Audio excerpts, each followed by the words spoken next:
Parce qu'il y a de l'urgence qui se présente et on doit alerter au maximum. Donc, bienvenue, partagez la vidéo. Dès que vous vous connectez, vous partagez directement la vidéo, s'il vous plaît.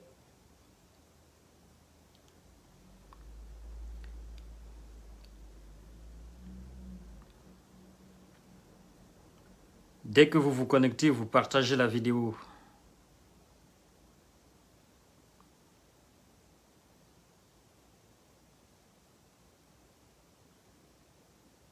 Partagez la vidéo au maximum. Au maximum, les amis. Et mettez beaucoup de cœur, des likes. Très important pour la vidéo. Pour ne pas qu'on la signale, parce que ce que je m'apprête à dire, ça ne plaît pas à tout le monde.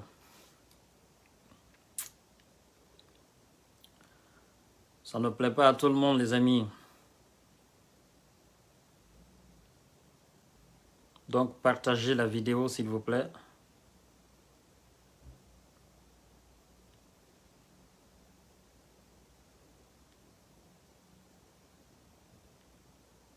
Partagez.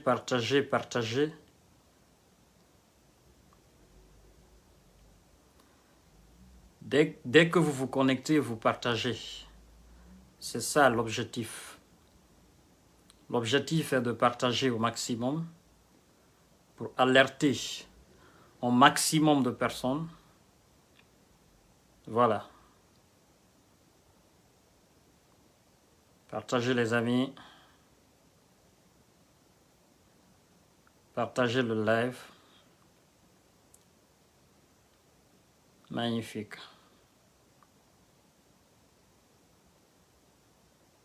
Partagez le live.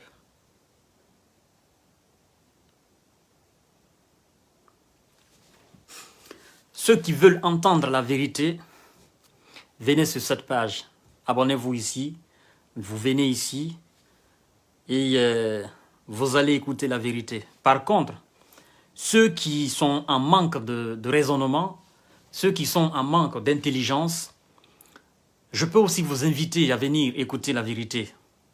Mais ceux qui ont les oreilles bouchées et qui sont dans une sorte d'extrémisme politique, je vous dis tout simplement que si vous voulez entendre du plaisir, si vous voulez qu'on vous fasse du plaisir, moi je ne fais pas du plaisir à quelqu'un. Je ne fais pas du plaisir à quelqu'un. Je dis ce qui est exact. Je dis ce que j'apprends. Et je vérifie mes informations avant de balancer. Parce que c'est le problème de la plupart des Guinéens.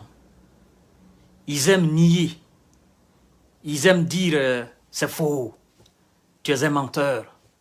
C'est comme ça, c'est ceci, c'est cela. Ils n'aiment pas vérifier. Et ils sont incapables d'apporter des contre-vérités. Parce que si vous dites à quelqu'un qu'il ment, il faut être capable d'apporter des contre-vérités. Des arguments, bien évidemment. Il faut être capable d'apporter des arguments pouvant démonter pièce par pièce celui que vous appelez menteur. Mais à partir du moment où vous êtes incapable d'apporter des contre-vérités, vous êtes incapable d'apporter des arguments, alors acceptez tout simplement ce qu'on vous dit. Mesdames et messieurs, vous avez vu, aujourd'hui, j'ai eu à faire une petite vidéo de 8 minutes, 8 minutes maximum, où j'ai parlé du rôle de Mohamed Djane dans tout ce que les Guinéens ont connu comme violence, tout ce que les Guinéens ont connu comme humiliation. Bien, il y a des gens qui se permettent de m'appeler en me disant, Monsieur Kanté, où vous sortez ces informations, c'est des fausses informations. J'ai dit, écoutez, vous avez des arguments, vous avez des contre-vérités. Apportez alors les contre-vérités. Parce que c'est M. Kanté qui le dit. Parce que ce qui vous fait mal, c'est que c'est moi qu'ils ont appelé. C'est moi que la personne a appelé. Et on vous a pas appelé.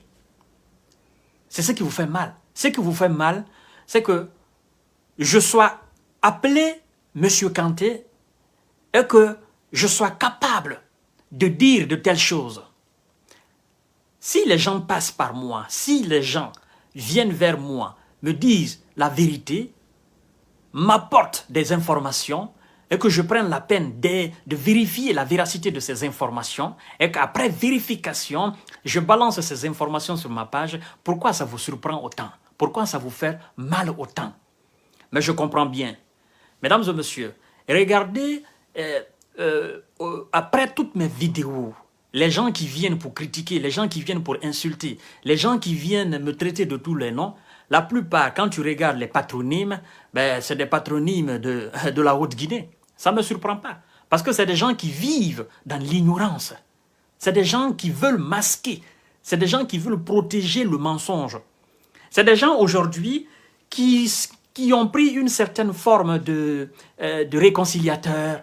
Ils veulent que les Guinéens se réconcilient, mais ils refusent qu'on mette sur la table ce qui a été fait. Nous demandons justice. Et qui dit justice dit évidemment explication des faits. Pour que raison soit donnée à celui qui mérite et que celui qui a tort reconnaisse son tort pour qu'on avance. Mais si vous voulez qu'on se taise là-dessus et qu'on avance, mais ça devient une bombe. Qui a fait quoi? Alors, comme je vous ai dit dans la vidéo précédente, j'appuie là-dessus. Mesdames et messieurs, vous savez, la fois dernière, il y a un certain Souleymane Doumbouya qui est passé dans les grandes gueules et qui a expliqué explicitement, clairement que la plupart des choses qui se passaient en République de Guinée, la personne qui était derrière, c'est celui que moi j'appelle le ministre plénipotentiaire Mohamed Djane. Ce gars-là était plus influent et plus fort, plus grand. D'accord? Plus grand dans les actes, plus influent dans les actes que le premier ministre d'alors, Kassouri Fofana. C'est pourquoi, à un moment donné, on l'appelait le premier des ministres. On vous dit le ministre de la Défense, ministre chargé des affaires présidentielles. Ce qui veut dire tout simplement que aucun dossier ne passait atteindre Alpha Condé sans passer par Mohamed Djane. Aucune personne ne passait atteindre Alpha Condé sans passer par Mohamed Djane. Non seulement il était ministre de la Défense, mais il était aussi le ministre chargé des affaires présidentielles. Je vous dis, même certains ministres passaient par Mohamed Djane pour atteindre M. Alpha Condé. Vous avez écouté les sages de la Haute-Guinée. Hein? L'argent desquels Mohamed Djane a détruit, a détourné. Ils disent, à chaque fois qu'on venait à Sékou Touria, Mohamed Djane, il nous fuyait, il nous empêchait de voir le président. Vous avez écouté Souleymane Doumbouya, des grandes gueules. Quand on lui a posé la question de savoir, ben, quelque chose que moi j'avais déjà dit, de savoir, Mamadi Doumbouya et ses éléments, on les craignait. Évidemment, on lui a posé la question que Mamadi Doumbouya et ses éléments, on les craignait. On les a même délogés à Fourekaria. Oui, évidemment, le gars, il a confirmé. Il dit oui, on les craignait. Parce que Mamadi Doumbouya, n'étant pas issu de nos formations, il n'a pas de formateur, il est venu en tant que formateur. Alors Mamadi Doumbouya, on le craignait. On dit qui craignait de plus Mamadi Doumbouya? Évidemment, le gars a dit que c'était Mohamed Djane. Et le gars est allé partager le live, mesdames et messieurs. Le gars est allé dire plus loin que, à un moment donné, ce que j'ai dit après le coup d'État, je vous dis, moi je prends la peine de vérifier mes informations. Je vous ai dit qu'Alpha Condé est condamné. Quand il est venu ici, on a constaté que Alpha Condé ne pouvait plus vivre plus de 2 ans. Mais je vous ai dit que des fois, il y a des pronostics vitaux qui sont lancés, mais les personnes vivent au-delà. On peut dire par exemple que telle personne est condamnée, il a le cancer de prostate, le cancer de foie, les médecins le condamnent, vous allez faire juste, vous n'allez plus faire 2 ans, mais il y a des personnes qui vont jusqu'à faire 3 ans, jusqu'à 5 ans, jusqu'à 10 ans après. Condamnation ne veut pas dire la mort. Alors, Souleymane Doumbouya a dit que Mohamed Djane, dès qu'il a su que Alpha Condé, c'est-à-dire que dès qu'il a su que Alpha Condé était condamné, d'accord, qu'il avait le cancer de prostate et qu'il était condamné, Mohamed Djane ne permettait plus n'importe qui venir voir Alpha Condé, à part lui, les éléments de son clan. Et dans ce laps de temps, qu'est-ce que Mohamed Djane fait? Dans la précipitation, il crée une nouvelle force pour contrecarrer les forces spéciales. Souleymane Doumbouya est allé même dire qu'on a voulu disloquer les forces spéciales afin qu'ils soient sous les contrôles de l'état-major. D'accord? Il est allé même dire que plusieurs fois, on a arrêté Mamadi Doumbouya. Et qui était derrière? Le gars, il a confirmé que ça ne pouvait être que Mohamed Djane. Vous avez compris cela? Alors, mesdames et messieurs, quand on vous dit, je vous dis que Mohamed Djane, il était plus puissant que Kassouri.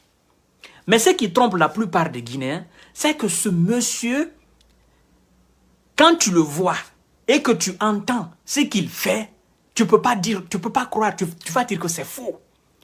C'est un monsieur qui est calculateur, c'est un monsieur qui est froid, c'est un monsieur qui a un regard vide, c'est un monsieur qui est glacial, c'est un monsieur qui peut tuer et que vous venez le voir assis, on dit que c'est lui qui a tué, vous allez dire que c'est faux. Vous êtes prêts, vous êtes prêts à mettre la main sur le Coran, vous allez nier que ce n'est pas Mohamed Djane.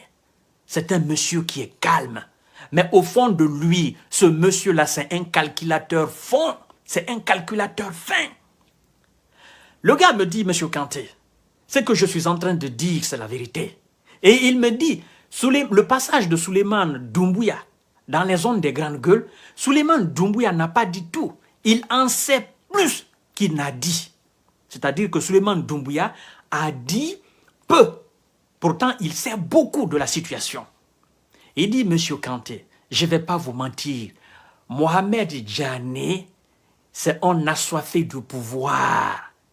Mohamed Djane sait que Alpha Condé était condamné et que ses pronostics vitaux étaient déjà lancés. C'est pourquoi Mohamed Djane ne permettait plus les gens, avant qu'on ne fasse le coup d'État, il ne permettait plus les gens d'aller voir Alpha Condé. Et c'est dans cette optique qu'il a créé cette contre-force des forces spéciales. Parce que tout simplement, Mohamed Djane n'était pas prêt à ce que le président de l'Assemblée, l'honorable Amadou Damaro Camara, fasse la vacance du pouvoir et assume l'intérim, organise les élections. Mohamed Djane ne voulait pas cela.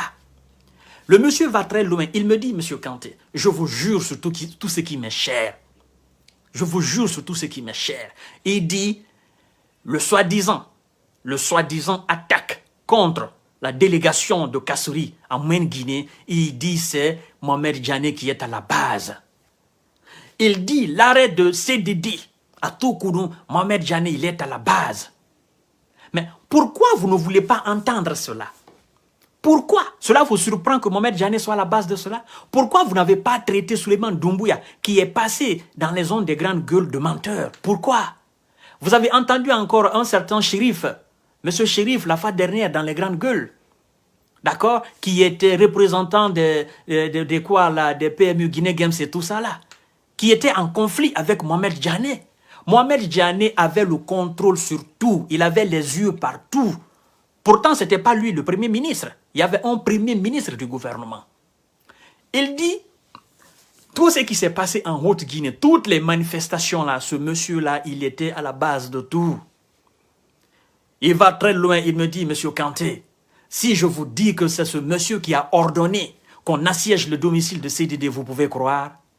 Il dit, si je vous dis que c'est ce monsieur qui donnait souvent des ordres afin que les gendarmes, les douaniers sortent pour aller fusiller les gens. Il dit, vous pouvez croire. Il dit, des fois, on envoyait des courriers à Alpha Condé. C'est Mohamed Djane qui ouvrait ces courriers. C'est Mohamed Djane qui lisait le contenu de ces courriers-là. C'est pas pour rien, on dit ministre chargé des affaires présidentielles. Donc, mesdames et messieurs, il ne faudrait pas que ça vous surprenne. Ce monsieur est un monsieur dangereux. Il dit, ce monsieur avait déjà tout planifié l'après Alpha Condé. Parce qu'il ne voulait pas perdre le pouvoir. Il voulait se débarrasser de CDD. Et jusqu'à présent, il est dans cette optique-là. C'est ce qui est dangereux dans l'affaire. Il se sent humilié. Il dit, ce monsieur-là, il a bouffé de l'argent, il a volé de l'argent plus que n'importe quel ministre d'Alpha Condé. Il dit, ce monsieur a des biens. Il a détourné des milliards et des milliards de francs guinéens qui, naturellement, font des millions en dollars ou en euros. Il dit, monsieur Kanté, si Mamadi Doumbouya veut réellement réussir cette transition, il doit se méfier de ce monsieur Mohamed Diané. Il dit, mais de toute façon, je sais que Mamadi Doumbouya connaît très bien ce monsieur-là. Voyez-vous, mesdames et messieurs, Mohamed Diané, c'est en danger. Et le peuple de Guinée, les gens qui aiment M. CDD, ils doivent protéger ce monsieur-là. Parce que, vous savez, le gars me déclare, il dit, l'avènement de Mamadi Doumbouya a sauvé la tête de 2 grandes personnes en République de Guinée. Je dis qui est qui? Il dit la première tête, c'est la tête de CDD. La deuxième tête, c'est la tête de l'honorable Amadou Damaro Camara. Il dit parce que tout simplement, c'est les 2 personnes qui pouvaient l'empêcher. Parce qu'il avait des complices dans l'armée, il avait des complices dans la gendarmerie, il avait des complices dans la police. Il avait des éléments un peu partout. Et la contre-force spéciale qui a été créée, Souleymane Doumbouya a déclaré la fois dernière, il dit les premières, c'est-à-dire les premières personnes, les premiers éléments de cette force, de cette contre-force spéciale qui a été créée, sont sortis le vendredi et le dimanche. Mamadi Doumbouya a fait son coup. Ça veut dire tout simplement que si tous les éléments si tous les nouveaux éléments de cette contre-force spéciale qui a été créée par Mamadi Diané et ses complices étaient sortis, je vous jure sur l'honneur, peut-être qu'on allait assister à une vraie guerre. Si le colonel Mamadi Doumbouya était allé pour déloger Alpha Condé et que de l'autre côté, Mohamed Diané avait fini de former ces éléments étaient sortis, mais on allait assister à une confrontation. C'est pourquoi je vous dis Dieu merci. Dieu merci que c'est lui qui a délogé Alpha Condé. Non seulement c'est un malinqué, mais c'est une personne lambda de l'armée guinéenne. C'est ce que vous devez comprendre, mesdames et messieurs. C'est ça la vérité crue. Partagez le live. Et M. Cellou Dalein Diallo, vous savez, ce monsieur-là, il a échappé à beaucoup de choses. Le monsieur me dit, M. Kanté, il dit, je ne sais pas qu'est-ce qui protège M. CDD. Il dit, ce qui s'est passé au siège de l'UFDG, depuis après l'élection, depuis la confiscation, la prise en otage du siège de l'UFDG, jusqu'à la chute d'Alpha Condé, il dit ce qui s'est passé à ce siège-là, matin, midi, soir, il dit c'est Dieu seul qui le sait. Il dit je ne sais pas comment ce monsieur-là est protégé. Il dit tout ce que vous connaissez comme forme de maraboutage, comme forme de fétichisme, comme forme de négativité, dans le sens, c'est-à-dire dans l'unique but de voir tomber la tête de CDD et de voir exploser ce parti politique, l'UFDG, il dit ça a été fait là. Tous les sacrifices sataniques ont été faits là. Il dit ça m'a surpris que CDD est allé là-bas avec ses éléments à son siège et puis il est ressorti vivant. Le monsieur m'a dit clair. Et vous allez voir d'autres vérités après. Vous qui voulez qu'on fasse la réconciliation, pourquoi vous ne voulez pas qu'on dise la vérité? Vous pensez qu'on peut réconcilier les Guinéens sur le faux? Vous voulez qu'on laisse tout ça là et qu'on dise, ok les Guinéens, venez, on va faire la réconciliation? Vous ne connaissez pas la réconciliation. C'est pourquoi on demande justice. Sans justice, il n'y a pas de réconciliation. Une telle personne ne peut pas se pavaner dans les rues à Conakry comme si de rien n'était. Mais heureusement, son titre de passeport, il lui a été retiré. Il ne peut pas sortir de la ville de Conakry. Il ne peut pas sortir de la République de Guinée. Il ne peut pas voyager nulle part. Et il ne peut pas falsifier des faux documents pour voyager. Partagez le live au maximum, mesdames et messieurs. Partagez le live, s'il vous plaît. Il dit ce monsieur avait tout planifié. Il avait même planifié la manière dont il allait infiltrer les proches de M. CDD afin de l'atteindre, afin de finir une fois pour toutes. Il dit, M. Kanté, je vais vous dire quelque chose. On dit que Alpha Condé a été un mauvais président. Il dit, mais la mauvaisité de Alpha Condé, Mohamed Diané a 65% de responsabilité dedans. Il dit, parce que tout passait par ce monsieur-là. Il dit, il y a 1 année ou 2 ans en arrière, Alpha Condé a perdu le contrôle total de la gestion de la République. Il dit, la personne qui dirigeait la Guinée, c'était Mohamed Diané. Alpha Condé, c'était seulement le nom. Ce monsieur qui tenait devant les gens, là, tenir des discours sans queue ni de tête, Alpha Condé, il dit, c'était seulement le nom. Il dit, si Mamadi Doumbouya accepte c'est-à-dire de s'approcher, de creuser réellement dans le fond des dossiers de Mohamed Diané, tous les Guinéens vont s'attaquer à Mohamed Diané. Il dit, Monsieur Kanté, je ne peux pas te mentir, parce que je sais que tu vas en faire un sujet. Je sais aussi que les gens te respectent, les gens t'admirent, les gens t'écoutent. Il dit, je ne peux pas fomenter des trucs pour venir te donner. D'accord, mesdames et messieurs? Il me dit clairement, Souleymane Doumbouya qui est passé dans les grandes gueules, le monsieur, il en sait plus sur Mohamed Djane, sur ce qui se passe sur ce qui se passait à Sékou Touré, au fond, durant toute la période d'Alpha Condé, qu'il ne l'a dit. Et c'est la vérité. Parce que Souleymane Doumbouya s'est ressaisi sur beaucoup de sujets. Il allait même dire que il vivait en clan, non seulement dans le parti RPG Arc-en-Ciel, mais aussi à la tête de l'État. Dans l'administration guinéenne, c'était des clans. Ils vivaient en clan. Alors comment voulez-vous qu'une nation évolue dans les clans? Il dit, et vous n'êtes pas sans savoir, tous les dossiers, je vous jure, n'importe quel ministre de la République de Guinée parle aujourd'hui, soit qu'il est sincère, qu'il est honnête envers lui-même, il va citer le nom de Mohamed Djane. N'importe qui, proche du pouvoir d'Alpha Condé, il va citer le nom de Mohamed Djane. Tout le monde cite le nom de ce monsieur. Je vous dis, il avait sa main un peu partout. C'est lui qui gouvernait la Guinée. C'est ce que vous ne savez pas, c'est ce que vous ignorez. Alors quand on parle de ça, d'aucuns viennent devant nous, oh non, écoute, ce que tu avances là, ben, quelles sont tes preuves? Quelles sont mes preuves? Parce que c'est moi qui le dis. Alors si le monsieur qui m'a renseigné, si c'est lui qui était passé dans les zones des grandes gueules, vous allez le traiter de menteur? Souleymane Doumbouya qui est passé la fois dernière, vous l'avez traité de menteur? Alors si moi je m'étais saisi en premier lieu de l'audio entre Sidi Souleymane Ndiaye et le juge Charles Roy, si c'est moi qui était le premier informé et que j'étais venu devant vous pour parler comme ça, pour déclarer ce qui s'est passé entre ces deux, vous allez aussi me traiter de menteur. Alors, des dossiers comme ça, là, il y en a plein en Guinée. Il faut que les personnes acceptent d'ouvrir la bouche et de parler. Si un journaliste guinéen avait parlé de la corruption, avait parlé du comportement de Sidi Ndiaye vis-à-vis de Fonike Mengue, si un journaliste pêle-mêle de la République de Guinée avait sorti ces vérités-là, vous alliez le traiter de menteur. Sachez que les dossiers comme ça, il y en a plein en République de Guinée, ça ne finit pas. Vous voulez chercher des preuves, vous ne trouverez jamais des preuves. C'est ça le problème du Guinéen. Vous avez vu, Sidi, il a été enregistré. Et il dit dans la vidéo que c'est son habitude.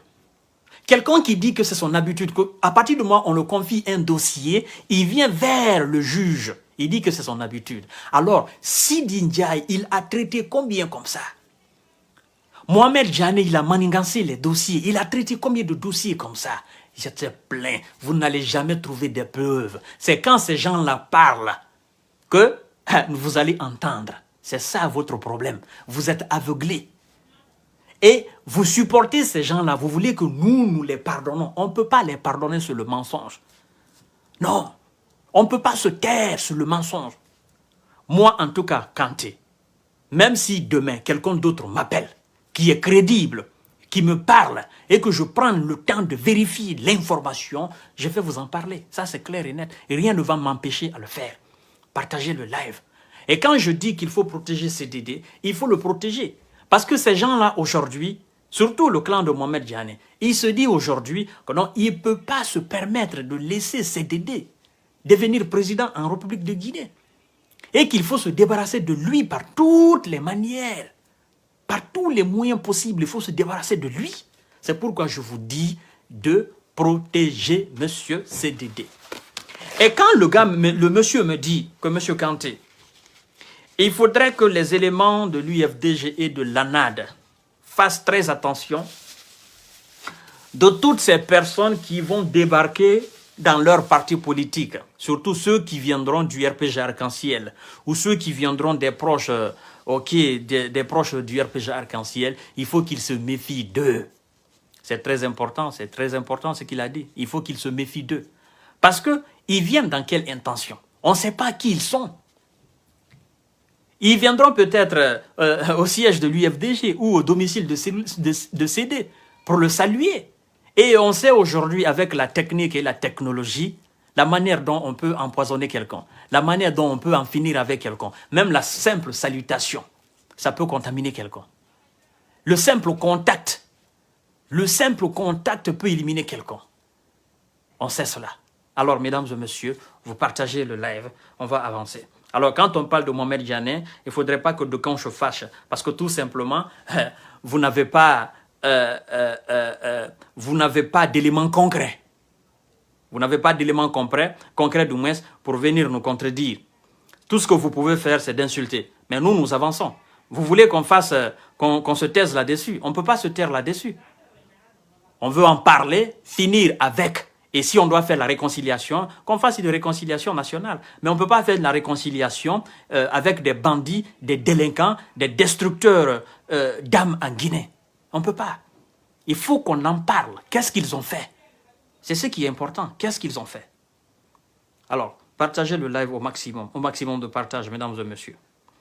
Alors, le deuxième sujet, nous allons parler de la levée des barrages. De la levée des barrages. D'accord? Et voilà. Il y a une information qui vient de me parvenir, mais je vais pas parler de ça. Ça vient de me parvenir maintenant, à l'instant T. Là, je ne vais pas balancer.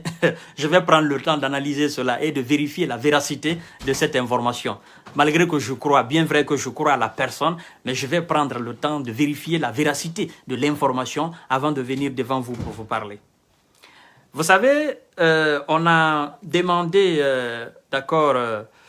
la décision a été prise pour qu'on lève tous les barrages tous les barrages à l'intérieur du pays, sauf les barrages frontaliers, c'est-à-dire les barrages qui sont dans les frontières. Alors, la décision n'a pas été respectée, la décision n'est pas respectée jusqu'à présent. Je m'adresse maintenant au colonel Mamadi Doumbouya. Parce que c'est du sabotage. Les policiers, les militaires qui estorquent de l'argent aux gens, il faut que vous arrêtez.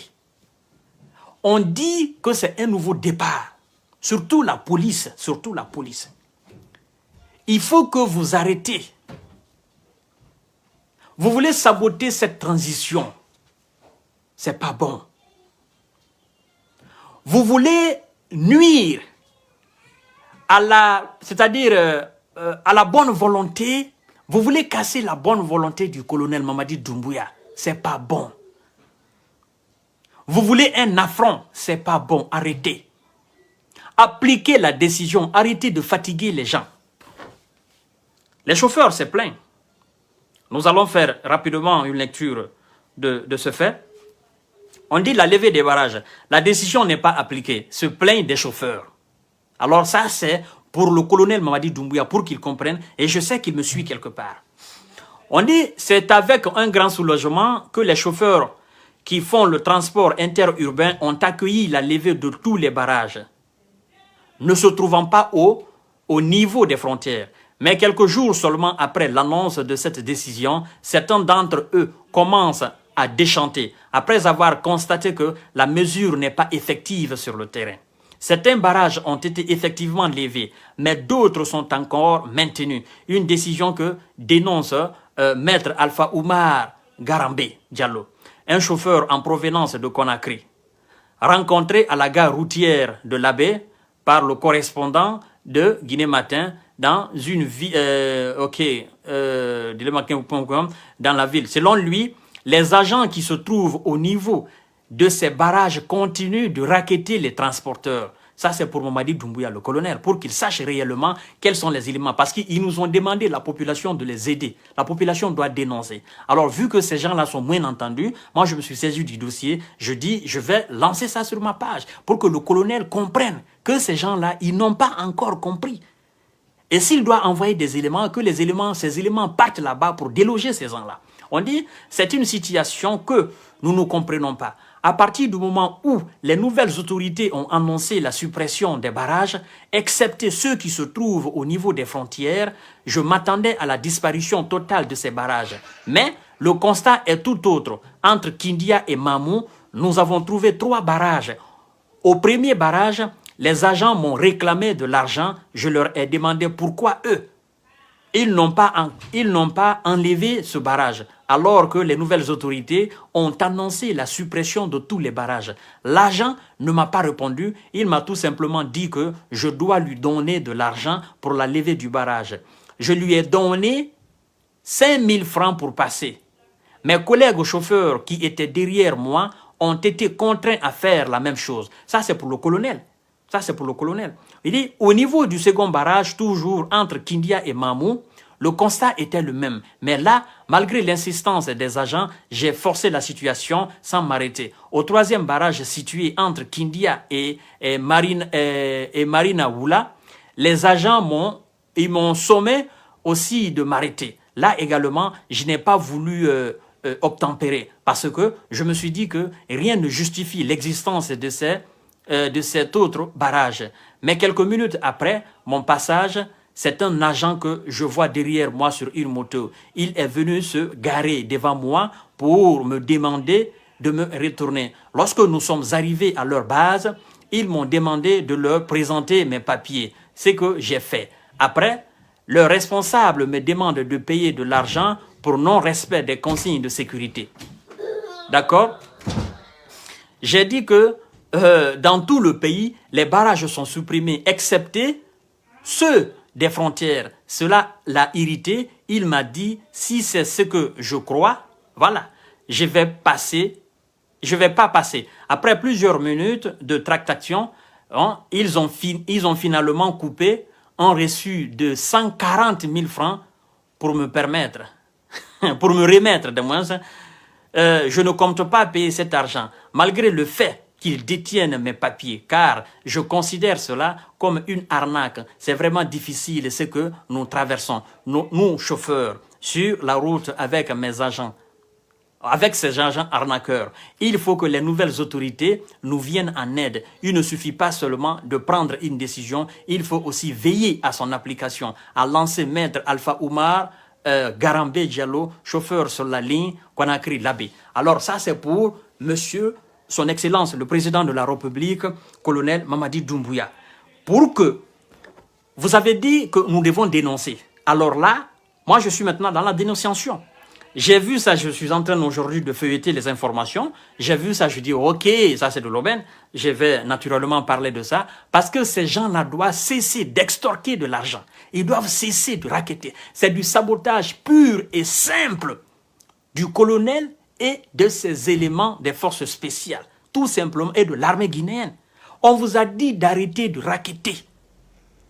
Maintenant, si on vous demeure de vos fonctions, vous allez vous plaindre, oh non, le colonel, il est méchant. Les gens vont commencer à se dire, oh, le colonel, il est méchant. Pourtant, la décision est tombée. On vous a dit de lever ces barrages pour permettre la fluidité, pour permettre aux gens de se déplacer facilement. Pourquoi vous n'obéissez pas? Pourquoi vous voulez jouer au dur? Pourquoi vous voulez saboter ce régime de transition? C'est dans le sang du Guinéen. Ils sont habitués à cela. Alors, mesdames et messieurs, partagez le live, mettez beaucoup de cœur. Je vais vous parler de ce dossier épineux, ce dossier du génome, voilà, qui a été la fois dernière, je pense que c'était hier même, la justice, le génome Nielé, d'accord. Voilà, la fois dernière, j'ai fait un live où je me suis adressé à sa sœur. Aujourd'hui, je m'adresse à elle encore parce que moi, ça me fait très mal au cœur. Je lui demande réellement si elle aime son frère. Sincèrement, si elle aime son frère. Vous savez, la fois dernière, j'ai dit qu'il faut éviter un procès à cet enfant et qu'il faut arrêter l'orgueil. L'orgueil est une maladie palliative de l'esprit. J'ai vu des jeunes en train de frapper des banderoles, mettre la photo du jeune homme là-dessus pour aller le soutenir en justice. Je dis, vous êtes des démagogues. Je dis, vous êtes des hypocrites. Ce que vous devriez faire, au lieu d'aller devant la justice, rassemblez-vous si vous aimez le jeune homme. allez voir la famille de la dame Deka, Kadiatou Biro Diallo, pour éviter le procès à ce jeune homme. Parce que si on le juge, qu'on projette les images, et que le juge voie les images de la vidéo, le juge entende et qu'il comprenne ce qui est dit, le contenu de l'image, le contenu de la vidéo, le jeune homme il va pas échapper à la sentence. On va le juger, on va le condamner. J'ai également dit à sa sœur, je dis ma sœur, écoute bien, si tu aimes ton frère, il n'est pas un criminel. Il n'a pas tué quelqu'un. Ce n'est pas un voleur. Il n'a pas volé. Ce n'est pas un assassin. Il a simplement et purement insulté ce qui est condamné aussi par la loi en vigueur. Il a insulté un vieil homme. Quelqu'un a plaidé, quelqu'un l'a amené en justice, porté plainte contre lui. Vous savez, les gens ne connaissent pas le droit en Guinée. Les gens ne connaissent pas leurs devoirs et leurs droits en Guinée. J'ai vu des gamins, parce que moi je traite comme ça, moi je dis comme ça des gamins, même si c'était des gars de 35 ans, 40 ans, mais pour moi c'est des gamins. J'ai vu des gamins me sortir la vidéo de ce jeune homme, soi-disant que la dame Deka l'aurait frappé sur sa tête et que le sang a coulé. Ces gamins, quel était leur slogan? La justice pour Niélé. Ils ont dit, la dame Deka a frappé, le sang a coulé. Et comment aujourd'hui la dame Deka peut envoyer Niélé en prison et que la dame Deka soit en liberté? Vous ne connaissez pas le droit. Vous ne connaissez, tous ceux qui parlent comme ça, vous ne connaissez pas le droit. Vous ne connaissez pas vos devoirs et vos droits. Vous ne connaissez pas. Laissez-moi vous dire. Si effectivement, la dame a tapé Niélé un jour et que le sang a coulé, qu'est-ce que Niélé devrait faire ce jour-là? C'était de porter plainte contre la dame pour coups et blessures. C'est ce qu'il devrait faire. Mais il a voulu jouer à la fierté, il a voulu jouer à l'homme, il a voulu jouer au gros dur, oubliant son droit le plus absolu. Parce que si quelqu'un vous insulte, vous insultez quelqu'un, la personne vous insulte, à partir du moment où vous êtes le premier à porter main sur la personne, que vous blessez la personne, même si vous avez raison, à partir du moment où vous blessez une personne, la personne porte plainte contre vous, le sang a coulé, même si vous avez raison, ce n'est pas votre raison qu'on regarde. Mais plutôt, coups et blessures, c'est ce qu'on regarde. Alors, vous les gamins qui brandissez cette photo de ce jeune homme avec une tête ensanglatée, je vous pose la question. Ce jeune homme, il a porté plainte contre la dame Deka? Dans cette procédure judiciaire, qui a été la première personne à porter plainte contre l'autre? C'est ce qu'on regarde, c'est ça la juridiction. J'ai porté plainte contre toi. Il y a eu un problème entre nous. Qui a été le premier à porter plainte? C'est moi. Alors c'est moi qui t'ai envoyé devant la justice ou c'est moi qui t'ai envoyé devant la police. Même si j'étais blessé, est-ce que toi tu as porté plainte? Non. Même si vous dites maintenant que oui, elle m'a blessé, mais elle vous a blessé. Est-ce que vous avez porté plainte, monsieur? Non. Vous l'avez insulté? Oui, elle est venue porter plainte.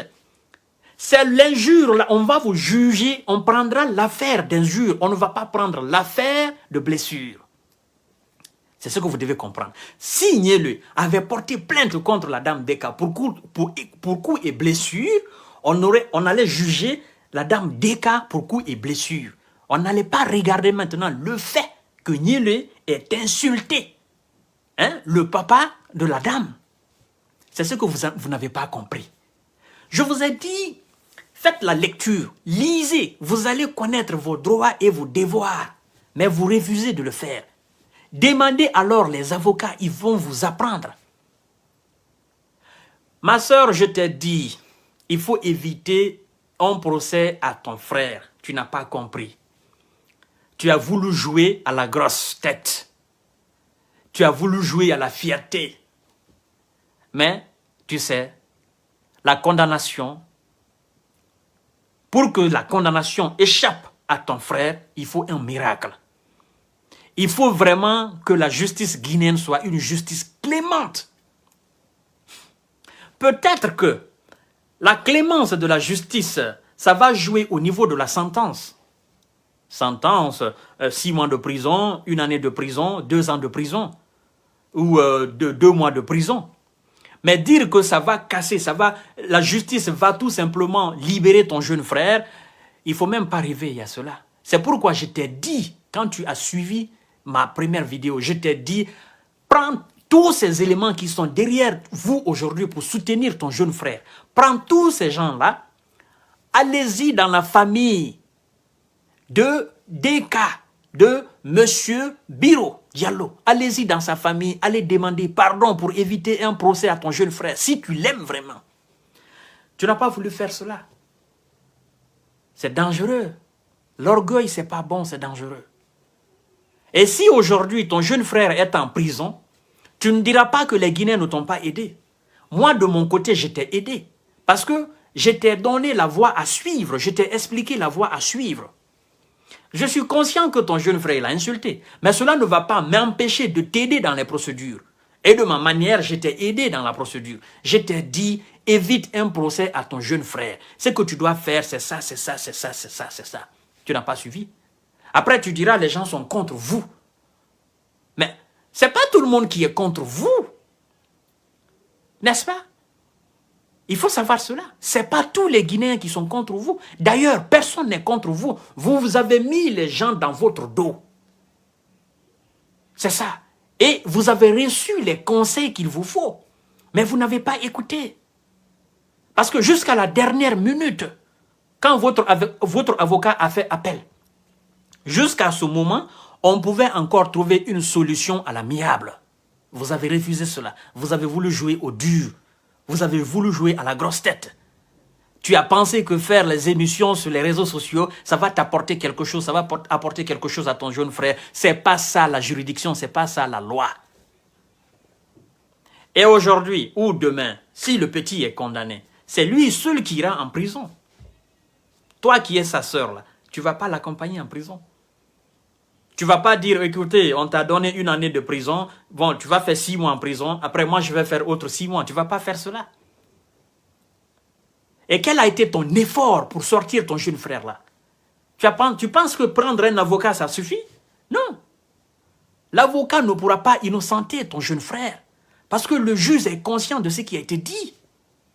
L'avocat ne fera que demander la clémence, plaider en faveur de ton jeune frère pour qu'on diminue sa sentence. Mais si vous étiez parti pardonner la famille, présenter des excuses, prendre les vieilles, les personnes, les sages, aller présenter des excuses pour qu'on règle le problème à l'amiable, on ne serait pas arrivé là. Naturellement. Si Deka s'était arrêté, avait accepté, son papa avait accepté, toute sa famille avait accepté le pardon, mais tous les jeunes qui sont allés scanner, ni les prisons, c'est les mêmes personnes, c'est la même famille qui se serait arrêtée devant ces jeunes pour dire, écoutez, pardonnons, nous sommes des frères et des sœurs, pardonnons notre jeune frère. À un moment donné, il était dans les erreurs. On allait calmer cette foule. Au lieu de faire cela, tu prends une contre-foule pour venir scanner. Ces gens-là qui sont venus, qui ont porté les t-shirts là, hein, sur lesquels était floquée la photo de ton jeune frère là. Ces gens-là, ça va se limiter là. Hein. Ils ne vont pas faire la prison à la place de ton jeune frère. C'est ce que tu n'as pas compris. Moi, je suis venu, je suis sorti. Et je suis sorti pour t'apporter des solutions. Tu n'as pas écouté. C'est ce qui est dommage dans l'affaire. Et tu ne sais pas ce qui se passe en prison. Tu n'as jamais fait la prison, ma soeur. Ton jeune frère, certainement, n'a jamais fait la prison. Peut-être que c'est sa première fois. Tu vois? Mais bon, quoi qu'on dise, le manque de savoir, ça fatigue beaucoup. Peut-être que tu te dis, je me suffis dans mon orgueil, je me suffis dans ma petite vie. Non, il faut sortir dans ta bulle. Ça ne sert à rien. Tu n'es qu'un être humain, et rien d'autre derrière. Il faut arrêter de jouer à la comédie.